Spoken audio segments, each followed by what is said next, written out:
আমরা এই প্রতিজ্ঞা নিতে পারি? আমরা যে কোনো মূল্যে আমরা ঐক্যবদ্ধ থাকব। আসুন, এটিই হোক আমাদের আজকের প্রতিজ্ঞা, এটিই হোক আমাদের আজকের শপথ।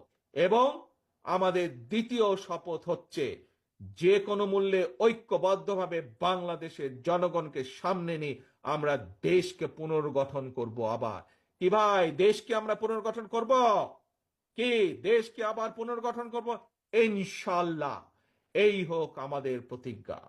প্রিয় সহকর্মীবৃন্দ, আজকে এই যে সম্মেলন অনুষ্ঠান, এই সম্মেলন অনুষ্ঠানের প্রথম পর্ব আমরা আজ এখানে সমাপ্ত করতে চাই। আমি আমার ব্রাহ্মণবাড়িয়া জেলার যে সকল নেতৃবৃন্দ আছেন, সকল নেতৃবৃন্দর সাথে আলাপ আলোচনা করে ইনশাল্লাহ অতি শীঘ্র আমরা সম্মেলনের দ্বিতীয় পর্বের তারিখ আমরা ঘোষণা করব এবং দ্বিতীয় পর্বের তারিখ ঘোষণার মাধ্যমে আমরা সম্মেলন অনুষ্ঠানের দ্বিতীয় পর্ব আমরা অনুষ্ঠিত করব ইনশাল্লাহ। কিন্তু আজ যেই শপথ, আপনারা আস্তে আস্তে আস্তে তালি বাজালে বুঝবেন না, তো তালি বাজালে বুঝবেন না, বসুন, একটু বসুন, 1 মিনিটে ছেড়ে দেবো আপনাদেরকে আমি সকলকে। বসুন, প্রথমে বসুন সকলে, প্রথমে সকলে বসুন, বসুন বসুন বসুন বসুন, বসতে হবে, বসতে হবে, বসতে হবে, একটু বসুন সকলে।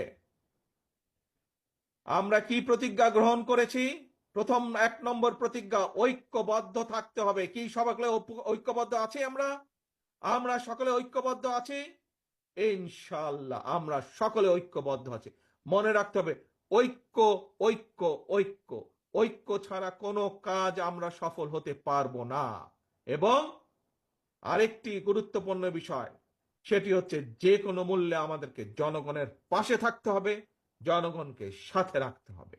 আসুন, প্রথম পর্ব যেরকম আমরা আজ সুন্দরভাবে সফলভাবে আল্লাহর রহমতে শেষ করেছি, আমরা যাতে একইভাবে সুন্দরভাবে সফলভাবে দ্বিতীয় সম্মেলনের দ্বিতীয় অংশ যাতে আমরা আগামী কয়েকদিনের মধ্যে সুন্দরভাবে সম্পন্ন করতে পারি, এই দোয়া চেয়ে এবং আমরা সকলে ঐক্যবদ্ধ থাকব এই শপথ গ্রহণের মাধ্যমে, সেই প্রত্যাশা রেখে আমি আমার বক্তব্য শেষ করছি। আল্লাহ হাফেজ। বাংলাদেশ